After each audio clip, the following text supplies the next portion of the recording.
So guys, अगर आप भी सीएम पंक के चले जाने से, इंजर्ड हो जाने से जरा से दुखी हो गए थे, तो अब दुखी होने की जरूरत नहीं है, क्योंकि खुद सीएम पंक ने कह दिया और बता दिया है कि भले ही वो मैच नहीं लड़ सकते, लेकिन इसका मतलब ये थोड़ी ना है कि वो रेसलमेनिया का पार्ट भी नहीं होंगे, क्योंकि रेसलमेनिया फैन एक्सेस में और उसके फुल वीकेंड में सीएम पंक वहाँ मौजूद होंगे, फैन से मिलेंगे, ऑटोग्राफ फोटोग्राफ आपको जो चाहिए होगा सब देने को तैयार है वो। और अगर सब सही रहा तो वो रेसलमेनिया के इवेंट को भी अटेंड करेंगे। चलो फैन एक्सेस ही सही, पर हमें सीएम पंक देखने को तो मिले। अगर आप भी इस न्यूज से हैप्पी हो गए तो इस वीडियो को पूरा देखना और मुझे भी हैप्पी कर देना। एंड नाउ आप देख रहे हैं रेसलमैनिक्स एंड सब्सक्राइब करना तो बनता है। वेल, रेसलमेनिया के लिए बड़े बड़े मैचेस फाइनलाइज किए जा रहे हैं, बड़े बड़े स्टार्स को भरकर लाया जा रहा है कि रेसलमेनिया की फील ऊपर से ऊपर चली जाए, और इसीलिए डब्ल्यूडब्ल्यूई ने सोचा क्यों ना एक और बॉम्बशेल हम लोगों के ऊपर छिड़क दिया जाए। सो न्यूज के मुताबिक बियांका ब्लेयर के बारे में एक न्यूज आ गई है। देखो मैं बताता हूँ, आप जानते हो कि वो रेसलमेनिया में अनडिफीटेड है। वो अभी तक रेसलमेनिया में एक भी मैच नहीं हारे। वो जब भी शो पर आती हैं तो कुछ यूनिक ऑफर करती है रेसलमेनिया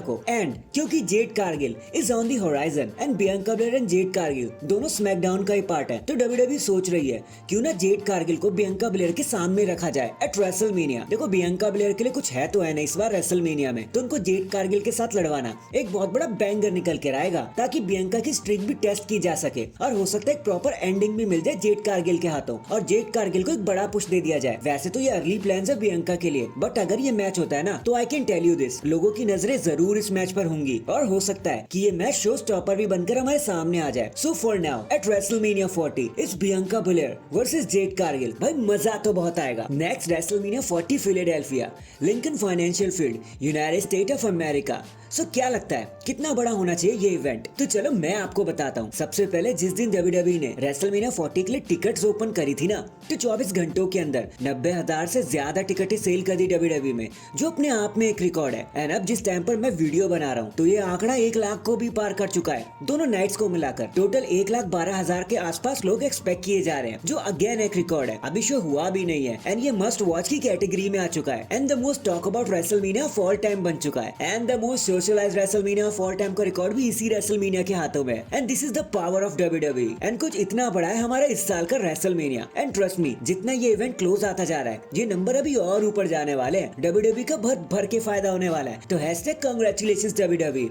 और हम सारे फैंस के लिए भी, क्योंकि आखिर ये सब हमें ही तो मिलने वाला है इन दी एंड। क्या कभी आपने सोचा है कि अगर कोडी रोड्स रोमन रेंस को रेसलमेनिया में हरा भी देते हैं, टाइटल को जीत भी जाते हैं, तो उसके बाद क्या होगा? उनका नेक्स्ट अपोनेंट कौन होगा? क्या रोमन रेंस को एक और रीमैच दे दिया जाएगा इमीडिएटली, या फिर कोडी रोड्स एक न्यू अपोनेंट की तरफ जाएंगे? तो असल में होना कुछ ऐसा है कि अगर कोडी रोड्स न्यू चैंपियन बनते हैं, न्यू अनडिस्प्यूटेड चैंपियन बनते हैं, तो सबसे पहले तो रोमन रेंस को ब्लड लाइन खत्म करने के लिए बोल दिया जाएगा। एक शॉर्ट ब्रेक ले लेंगे वो, ताकि कोडी रोड्स को थोड़ा सांस लेने का मौका मिल जाए, वो अपनी चैंपियनशिप को थोड़ा एंजॉय कर पाए। एक बड़े पेपर व्यू के लिए रोमन वर्सेस कोडी के रीमैच को प्लान किया जा सके। एंड ये भी हो सकता है कि इसके बाद पॉल हेमन भी कुछ टाइम के लिए डब्ल्यूडब्ल्यूई से अलग हो जाए, क्योंकि उनको जो भी अचीव करना था ब्लड लाइन के साथ वो उससे ज्यादा अचीव कर चुके हैं, तो उनके लिए कुछ करने के लिए रह नहीं जाएगा। तो इसलिए एक्सपर्ट्स का ऐसा मानना है कि रेसलमेनिया में अगर कोडी रोड्स जीतते हैं तो Roman Reigns and blood line कुछ टाइम के लिए शांत हो जाएगी। So that is it guys, अभी के लिए तो बस इतना ही। बाकी आप मुझे बताना, अगर कोडी रोड्स चैंपियनशिप जीत जाते हैं तो अगला स्टेप उनके लिए क्या होना चाहिए? कमेंट करके जरूर बताना। एंड चैनल पर नया है तो चैनल को जल्दी से लाइक एंड सब्सक्राइब कर दो। बाकी मैं मिलता हूँ आपसे किसी और अपडेट के साथ, तब तक के लिए अपना ख्याल रखें और खुश रहें।